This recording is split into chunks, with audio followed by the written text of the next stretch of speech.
ہاں غلام تھے بیچارے یا نوجوان تھے. نوجوانوں پر بزرگوں کو خود ہی حق حاصل ہوتا ہے، جو چاہے کرے. اور غلام تو ملکیت ہوتا ہے، زندہ ذبح کر دے تبھی کوئی پوچھنے والا نہیں. تو جو بیت رہی تھی بلال پر، ابو فقیہ پر، زنیرہ پر، جو ان پر بیت رہی تھی، جو خباب پر بیت رہی تھی، جس طرح ہلاک کیا گیا ہے حضرت سمیہ کو، حضرت یاسر کو، یہ ساری تکلیفیں انہیں بھی تھیں. لیکن کیا اس کا یہ بالواسطہ ایذا محمد کے لیے نہیں تھا صلی اللہ علیہ وسلم. آپ کے ساتھی آپ کی جانثار ہیں، لیکن آپ ان سے بھی کیا کہیں، فصبروا فصبروا فصبروا. جب ابو جہل بدترین ٹارچر کر رہا تھا حضرت سمیہ اور حضرت یاسر کو رضی اللہ تعالی عنہما، آپ کے علم میں ہے کیسی کیسی ٹارچر کی ہے. جوان بیٹے کو باندھ دیا ایک ستون کے ساتھ، اس کی نگاہوں کے سامنے برہنہ کیا ہے ماں کو.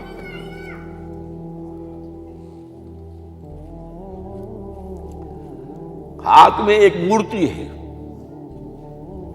جب تنگ آ گیا، ستا کر تنگ کر کے مار مار کے حضرت سمیہ ٹس سے مس نہیں ہو رہی. کہتا ہے تم ایک دفعہ کہہ دو سمیہ کہ ہاں اس مورتی میں بھی کچھ ہے، میں تمہیں چھوڑ دوں گا. انہوں نے تھوک دیا، برچھا مارا ہے شرمگاہ کے اندر.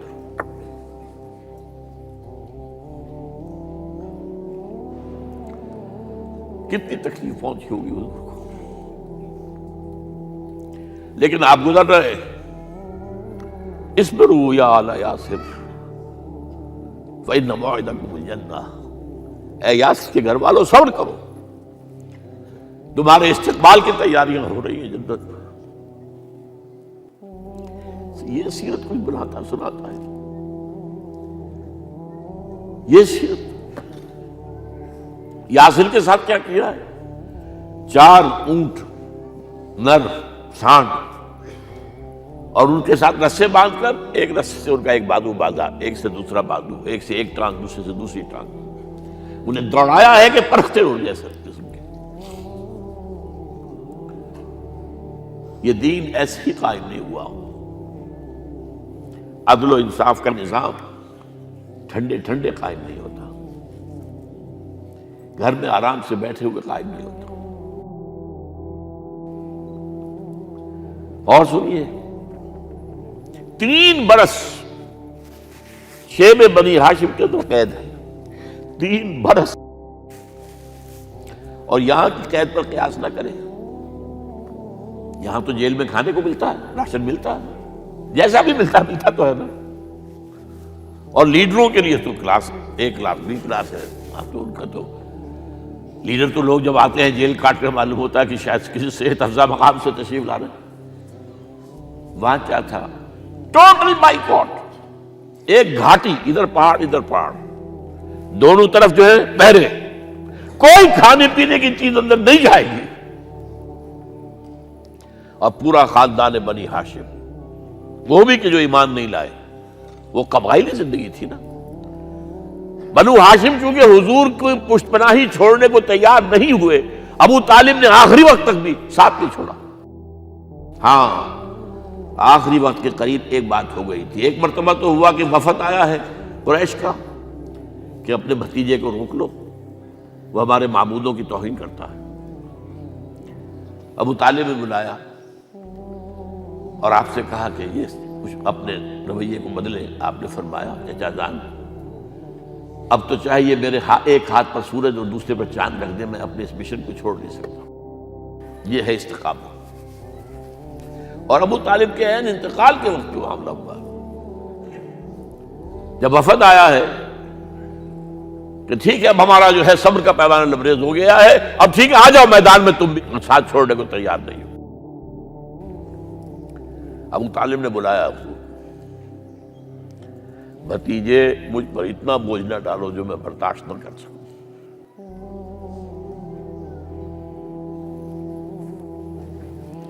حضور کی آنکھوں میں آنسو آ گئے.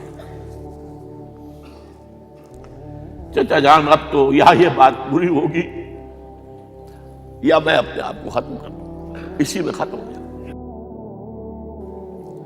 بہرحال شیب بنی ہاشم میں 3 برس اس حال میں گزرے ہیں ٹوٹل بائیکاٹ، کوئی کھانے پینے کی نہیں۔ کچھ لوگ تھے شریف النفس، مثلا حکیم بن حزام تھے رضی اللہ تعالیٰ، اور بعد میں ایمان لے آئے۔ حضرت خدیجہ کے وہ رشتہ دار تھے، وہ پہاڑ پر چڑھ کر ایک طرف سے رات کی تاریکی میں، دونوں دروازے تو بند ہیں، پہاڑ پر چڑھ کر چوٹی سے نیچے اتر کر کوئی چیزیں کھانے پینے کی دے آئے تو دے آئے، بس صلی اللہ علیہ وسلم۔ کوئی اور ایک آدھ ہوگا ایسا۔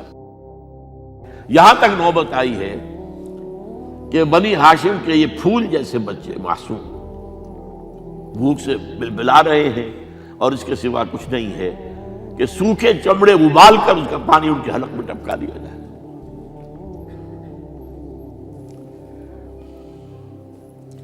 اور جو ہوا وادی طائف میں، جب مکے والوں نے فیصلہ کر لیا کہ آپ قتل کر لو، ابو طالب بھی فوت ہو چکے ہیں، اب کوئی اندیشہ نہیں، کوئی خانہ جنگی شروع نہیں ہوگی، کوئی انٹرا ٹرائبل وار نہیں ہوگی،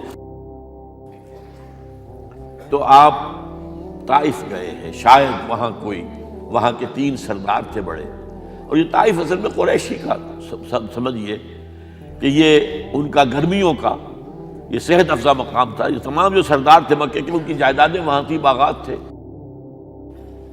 اور وہاں کے بھی 3 سردار تھے، تو شاید ان میں سے کسی کو اللہ توفیق دے دے۔ وہاں گئے ہیں اور صرف ایک ساتھ ہیں، حضرت زید بن حارثہ، حضرت ابو بکر بھی ساتھ نہیں، سائے کی طرح ساتھ رہنے والا بھی ساتھ نہیں تھا۔ وہاں جا کر جو آپ نے تینوں سے بات کی ہے، تینوں نے وہ باتیں کہی ہیں جو کلیجے کو چیر جائیں۔ تمہارے سوا کوئی اللہ کو نہیں ملا تھا رسول بنانے، جاؤ چلے جاؤ۔ ایک کہتا ہے فوراً چلے جاؤ یہاں سے، اس لیے کہ ہو سکتا ہے کہ تم سچے ہو تو کہیں میں تمہاری توہین نہ کر دوں، اور یہ بھی ہو سکتا ہے تم جھوٹے ہو تو جھوٹے کو میں منہ نہیں لگانا چاہتا۔ 3 دن کی یہ سختی، اور اس میں کیا ہو رہا ہے، اسٹریٹ ارچنز جو کہلاتے ہیں ہمارے یہاں، ٹھوکرے گلیوں کے، انہیں اشارہ کر دیا ذرا ان کی خبر لو، اب وہ پتھراؤ کر رہے ہیں۔ جیسے ہمارے ہاں کوئی آ جاتا ہے، کوئی نیم پاگل یا کوئی اور کسی طرح کا مست قسم کا آدمی، اور اس کے اوپر چھوکرے چاروں طرف ہوں اور ستا رہے ہوں، یہ نقشہ تھا، اور طائف کی گلیاں تھیں، اور محبوب رب العالمین تھے۔ ادھر سے پتھر آ رہے ہیں تو زید بن حارثہ رکاوٹ بن گئے ہیں، لیکن پیچھے سے آ رہے ہیں، وہ کیسے روکیں گے؟ پیچھے جاتے ہیں تو ادھر سے آ رہے ہیں۔ جسم لہو لہان ہے، خون رس رس کر زخموں سے جوتیوں میں آ کے جم گیا ہے۔ پھر وہاں سے آپ نکل کر گئے ہیں، ایک باغ میں تھوڑی سی پناہ لی ہے تھوڑی دیر کے لیے، جوتے بڑی مشکل سے اترے ہیں، خون جمع ہوا، اور وہ جو پھر دعا نکلی ہے آپ کے، وہ کلیجے کو چیر جانے والی ہے۔ اللہم الیک اشکو ضعف قوتی وقلت حیلتی وحوانی علی الناس، اے اللہ تیری جناب میں فریاد لے کر آیا ہوں، اپنی قوت کی کمی کا، اپنے وسائل کی کمی کا، اور لوگوں میں جو رسوائی ہو رہی ہے، الی من تکلنی الی بعید یتجہمنی او الی عدو ملکت امری، مجھے کس کے حوالہ کر دیا ہے، مجھے دشمن کے حوالے کر دیا جو چاہے میرے ساتھ کر گزرے۔ فریاد ہے کہ نہیں؟ بڑی زوردار فریاد ہے، بڑی زوردار، لیکن پھر مقام عبدیت کا ظہور ہوتا ہے۔ ان لم یکن علی غضبک فلا ابالی، اے اللہ اگر تو ناراض نہیں ہے، مجھے اندیشہ یہ ہو گیا کہ کہیں تو ناراض تو نہیں ہو گیا ہے، کہیں تو نے میرا ساتھ تو نہیں چھوڑ دیا ہے، اگر تو ناراض نہیں ہے تو مجھے کوئی پرواہ نہیں، جو ہو سو سر تسلیم خم ہے جو مزاج یار میں آئے۔ واپس آئے ہیں تو مکے میں داخل نہیں ہو سکتے تھے، وہاں تو قتل کا فیصلہ ہو چکا، باہر ہی آپ نے ڈیرا لگایا، زید بن حارثہ کو بھیجا، فلاں شخص کے پاس جاؤ کہ تم اگر امان میں لے لو محمد کو تو محمد آ جائیں، میں تو میری یہ پوزیشن نہیں ہے، میں قریش کے مقابلے میں امان نہیں دے سکتا۔ دوسرے کے پاس بھیجا، اس نے بھی کچھ ایسے جواب دے دیا۔ تیسرے کے پاس جب گئے حضرت زید، مطعم بن عدی، اس نے کہا ٹھیک ہے، میں امان دیتا ہوں محمد کو، وہ آ جائے مکے میں۔ حضور سے آگے کہا، حضور نے فرمایا نہیں جا کر کہو، آ کر لے کر جا۔ کیوں؟ کیا پتا اچانک جو ہے میرے داخل ہوتے ہی کوئی مجھ پر حملہ کرے، قتل کر دے۔ وہ تو یہ کہہ سکے کہ ہمیں کیا پتا تھا کہ موتیم نے جو ہے امان دی ہے، I never knew it۔ اب یہ قبیلے کے اندر یہ ہوتا تھا کہ ایک نے امان دے دی، سب کی طرف سے امان۔ لہذا حضور نے فرمایا آ کر لے کر جاؤ۔ وہ اپنے 6 بیٹوں کو ہتھیار سجا کر لے کر آیا ہے اور پھر لے کر گیا حضور کو، کہتا ہوا گزر رہا ہے راستے میں، لوگوں سن لو محمد میری امان میں ہے صلی اللہ علیہ وسلم۔ اس لیے آپ کو مکے کے اندر پھر 2.5 سال مزید رہنے کا موقع ملا ہے، اور اتنا بڑا احسان آپ نے مانا پھر موتیم بن عدی کا کہ غزوہ بدر میں جب 70 اسیر تھے قریش کے حضور کے پاس، تو آپ نے فرمایا تھا کہ اگر آج موتیم زندہ ہوتا اور وہ سفارش کرتا تو میں ان سب کو چھوڑ دیتا بغیر کسی فدیے کے۔ بہرحال یہ چند باتیں میں نے آپ کو بتائی، باقی تو یہ کہ غار ثور ہے کیسی کیسی، اور پھر غزوہ بدر سے پہلے کی رات ہے، اور وہ آپ کا زندگی کا طویل ترین سجدہ ہے اس میں، جہاں تک یہ الفاظ بھی آپ نے کہہ دیا، اللہ اگر کل یہ جو 313 یہاں جمع ہیں اگر یہ ختم ہو گئے تو پھر قیامت تک تیرا نام لینے والا کوئی نہیں ہوگا، میں آخری رسول اور میری یہ 15 برس کی کمائی ہے۔ اس پر کہا حضرت ابوبکر نے، وہ پہرےدار کی حیثیت سے کھڑے تھے، کہ حسبک حسبک حضور بس کیجئے بس کیجئے۔ بہرحال بدر ہے، احد ہے، زخمی ہوئے ہیں، دندان مبارک شہید ہوئے ہیں، خون اتنا بہا ہے کہ بے ہوش ہو گئے ہیں، اور خبر اڑ گئی ہے کہ آپ شہید ہو گئے۔ یہ سب کچھ، اور سب سے بڑھ کر حمزہ کی لاش سامنے آئی۔ کیسی لاش؟ ناک کٹی ہوئی ہے، کان کٹے ہوئے ہیں، پیٹ چاک کر کے کلیجہ چبایا ہوا ہے۔ کس طرح برداشت کیا ہوگا آپ نے؟ اپنے اوپر تاری کر کے دیکھیں، یہ حمزہ کون ہے؟ چچا ہے، دودھ شریک بھائی ہے، خالہ داد بھائی ہے، ساتھ کا کھیلا ہوا ہمجولی ہے، اور اس کی لاش ہے۔ جو قلب اطہر پر بیت رہی تھی وہ مدینے میں آ کر ایک بڑا ماحول بدلا ہوا تھا، تب وہ بات سامنے آ گئی۔ جب آپ مدینے واپس تشریف لائے ہیں تو ظاہر بات ہے کہ زیادہ انصار کے لوگ تھے جو شہید ہوئے تھے۔ بدر میں مہاجرین تو میرے خیال ہے 1/4 تھے نمبر کے اندر، 3/4 تو انصاری تھے۔ اسی طریقے سے احد کے اندر معاملہ ہے، تو مختلف گھروں سے عورتوں کے بین کرنے کی آوازیں آ رہی تھی، اس لیے کہ اس وقت تک بین کرنا حرام نہیں قرار دیا گیا تھا، ممنوع نہیں تھا۔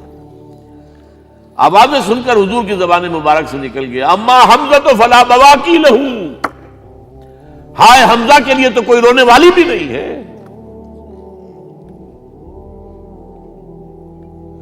اس پر پھر صحابہ نے، انصار نے اپنے ہاں کی خواتین کو حضرت صفیہ کے ہاں بھیجا، وہ سگی بہن تھی، وہاں انہوں نے جا کے یہ بھی تعزیت کی بہن کی۔ غزوہ احزاب کا آپ نے سنی لیا، اسوہ رسول پر نہ معلوم کیا کیا باتیں چیز لوگوں میں مشہور ہو گئی ہیں۔ اسوہ کا لفظ آیا کہاں ہے قرآن میں؟ سورہ احزاب میں۔ وہ اسوہ کیا تھا؟ جب خندق کھودنے کا فیصلہ ہوا ہے تو خندق کھود رہی ہے، حضور بھی لگے ہوئے ہیں، بھاری بھاری پتھر اٹھا کر کندھے پر لا کر باہر پھینک رہے ہیں، پتھریلی زمین تھی، ایک پتھر کسی سے ٹوٹا نہیں تھا، تو حضور نے جو ہے 3 دفعہ جو اس کے اوپر ضرب لگائی تب ٹوٹا ہے۔ لیکن یہ کہ کئی دن کے فاقے ہو چکے تھے، کھانے کو کچھ نہیں، پورا محاصرہ تھا، 12,000 کا لشکر گھیرے ہوئے، یہاں تک کہ آپ کو معلوم ہے کہ گھروں کے اندر بیت الخلا تو نہیں ہوتے، باہر جاتے تھے قضاء، اس کا کوئی امکان نہیں۔ شدید ترین آزمائش جو ہوئی ہے اس کا نتیجہ ایک طرف یہ نکلا کہ منافقین کا نفاق ان کی زبانوں پر آ گیا۔ قرآن مجید میں ہے یہ انہی آیات میں، ما وعدنا اللہ ورسولہ الا غرورا، ہمیں تو اللہ اور اس کے رسول نے دھوکہ دے کے مروا دیا۔ ہم سے کہا تھا کہ قیصر و کسریٰ کے خزانے تمہارے قدموں میں آئیں گے، اور حال یہ ہے کہ اب رفع حاجت کے لیے باہر نہیں جا سکتے، کھانے کو کچھ نہیں۔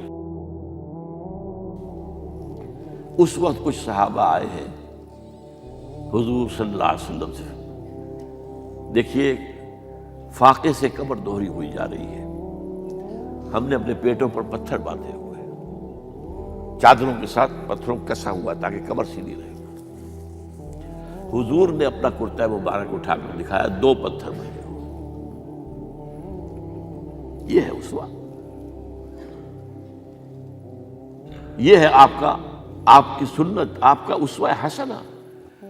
لیکن اس اسوہ حسنہ سے فائدہ کون اٹھا سکتا ہے؟ لقد کان لکم فی رسول اللہ اسوۃ حسنۃ لمن کان یرجو اللہ والیوم الآخر وذکر اللہ کثیرا۔ اسوہ تو اپنی جگہ ہے، قرآن میں ہدایت سب کے لیے، ھدی للناس، لیکن فائدہ اٹھائیں گے صرف متقین، ھدی للمتقین ہے سب کے لیے، اسوہ سب کے لیے ہے، لیکن استفادہ وہی کر سکے گا جو 3 شرطیں پوری کرے: اللہ اور یوم آخر پر ایمان، اور اللہ کا ذکر کثرت کے ساتھ کرے۔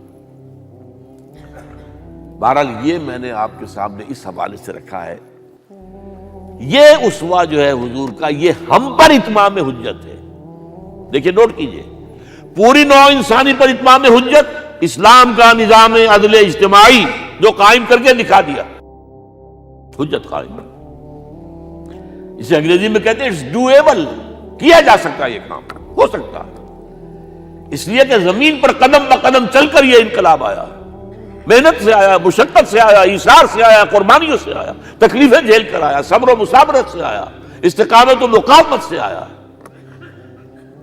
یہاں پر معجزوں کی کار فرمائی نہ ہونے کے برابر ہے۔ یہاں دھوپ سے بچانے کے لیے کوئی اللہ نے صاحبان نہیں دیا، ظل اللہ علیکم الغمام، اور بھوک سے بچانے کے لیے من و سلوہ نازل نہیں ہوئے۔ غزوہ تبوک میں ایسا بھی ہوا ہے کہ 3 مجاہدین کا 24 گھنٹے کا راشن ایک کھجور، ایک نے منہ میں رکھی، کچھ چوس لی، کچھ گلوکوز چلا گیا اس میں سے، دوسرے کو دے دی، اس نے چوس لی، پھر تیسرے کو۔ من و سلوہ نازل نہیں ہوئے۔ محنت، مشقت، ایثار، قربانی، صبر، مصابرت، استقامت، مقاومت، یہ ہے اسوہ رسول۔